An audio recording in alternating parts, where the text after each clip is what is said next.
Okay, let's do one more. We're gonna do number 3. This one's so cute with the cute little mug on it. Love that. Let's see what's in here. Oh, look. That is so cute. I love stitched words. I don't know about you guys, but there are a few in the Out and About collection that I just love. Let's take a look at these.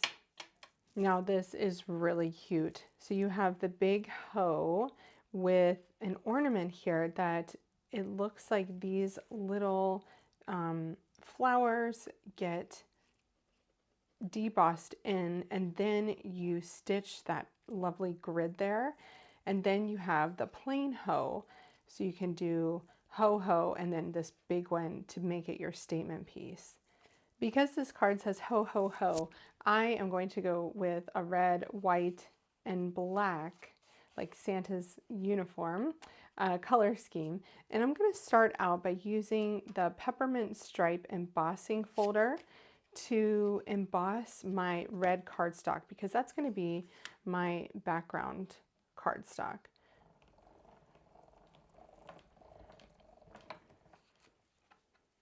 How cute is that? This embossing folder is perfect for your holiday cards. I love it. Next, I'm going to cut the actual word from white.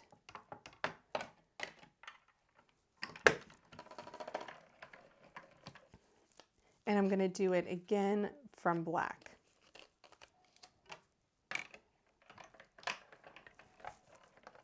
Okay, next it's time for me to get the actual stitching part in here. And I'm going to line this up and put my stitching die in at the same time.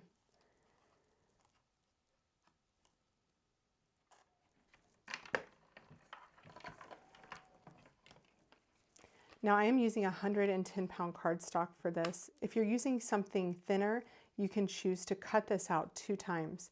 But look at that fun texture on there. Isn't that great? So I've just been over here humming and hawing over my decision to use gold on the background.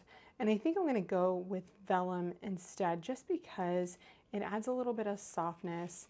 And then the gold that my ornament is hanging from will really stand out if I switch to the vellum. So we're going to cut those out again in vellum.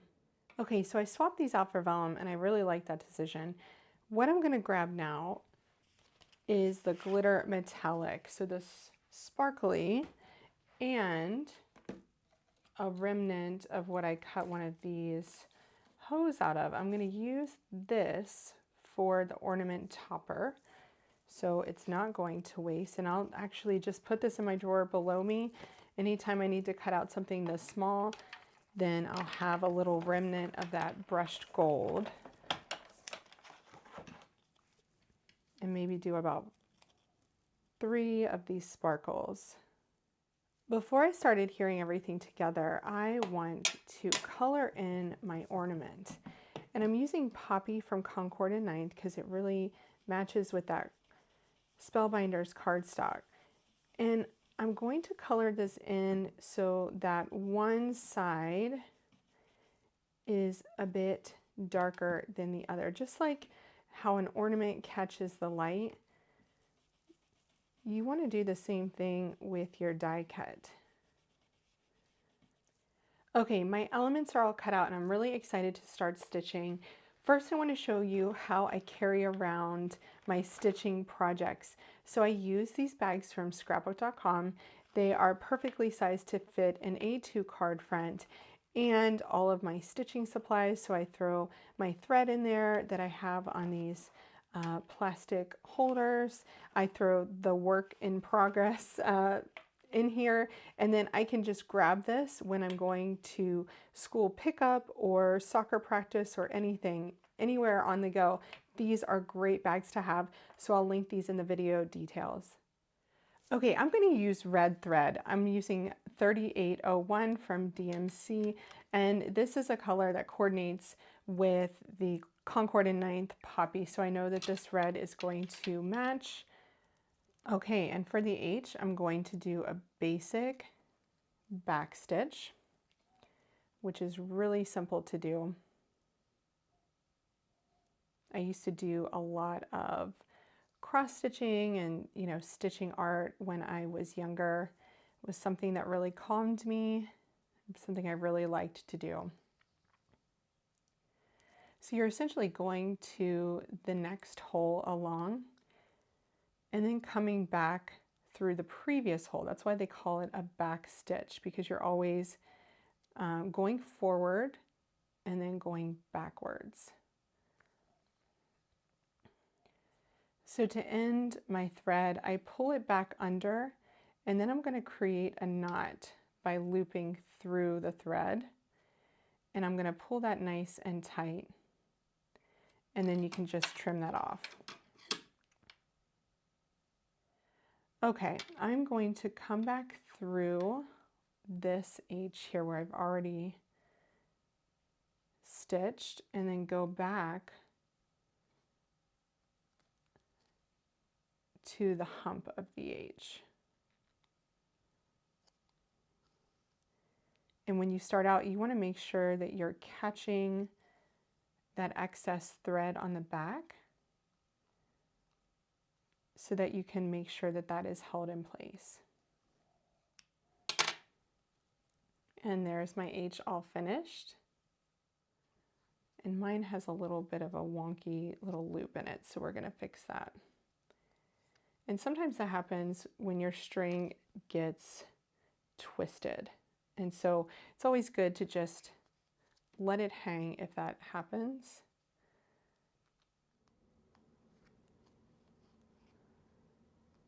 And to the other side so that you have a crosshatch kind of pattern. Then we're going to go to the next hole along, go back down, and then to this hole and back up. And that's our cute little ornament stitched. Now you want to make sure that your threads are held really well in place. So again, I'm going to use the Best Ever Crafty tape. It's great for something like this because it's sticky enough to hold down your thread. Oops. And then you can trim off the excess. So now it's time to adhere everything to our vellum, and I'm going to use actually glue today. I don't really feel like messing around with dimensional adhesive, and this thread is going to, you know, give it enough dimension as it is. So I'm just kind of zigzagging some of my Artis craft glue from scrapbook.com back and forth here. And then I'm going to gently get this in place and then not touch it. And then I'm going to grab this, and you can have this running with your thread lines running straight or diagonal. I'm going to do a diagonal like that.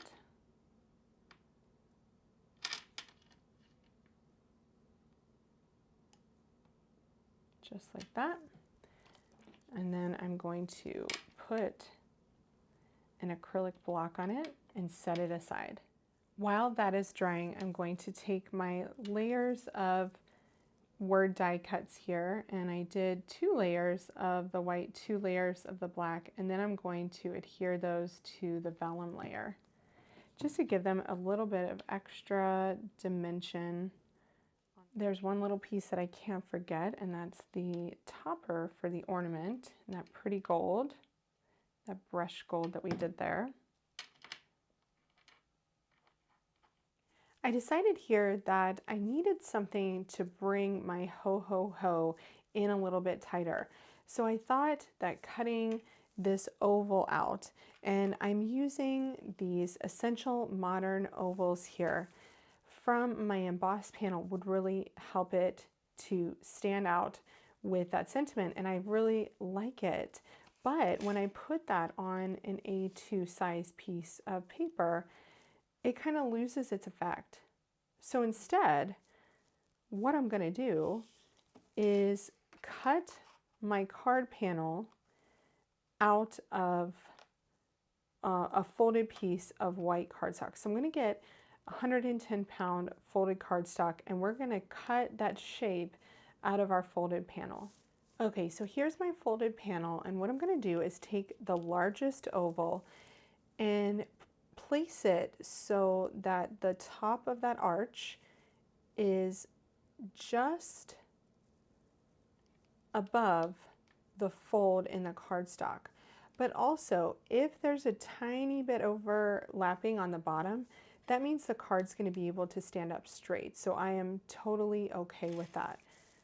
Okay, let's take a look at that folded card.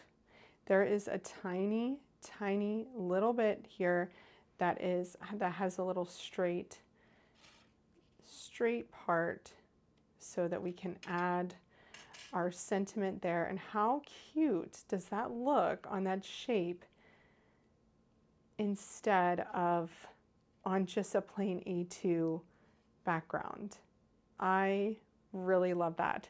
You could even do the next size up and add a little bit of black too. Should we try it? Let's see what that looks like. Okay, let's take a look at what the addition of black looks like there.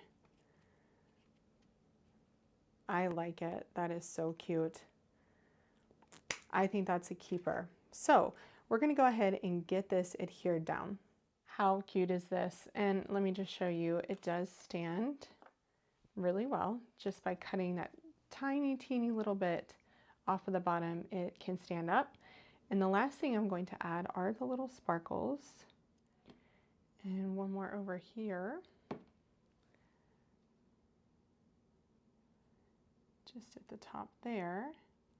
And then I think I will just grab a few of the Color Essentials gems just for a tiny bit of extra sparkle. I also added some really fine gold thread, and that just adds a little bit more sparkle detail. And there is my completed card using set 3 of the 12 Days of Stitchmas set. How cute is that? Thanks so much for watching as I use the Spellbinders 12 Days of Stitchmas kit to create this fun shaped card. I really loved putting this one together. Stay tuned for more Stitchmas fun here on my channel, and be sure to shop all of the supplies I used to create this card today in the video description below. Thanks so much for watching. I hope you'll subscribe, and happy creating.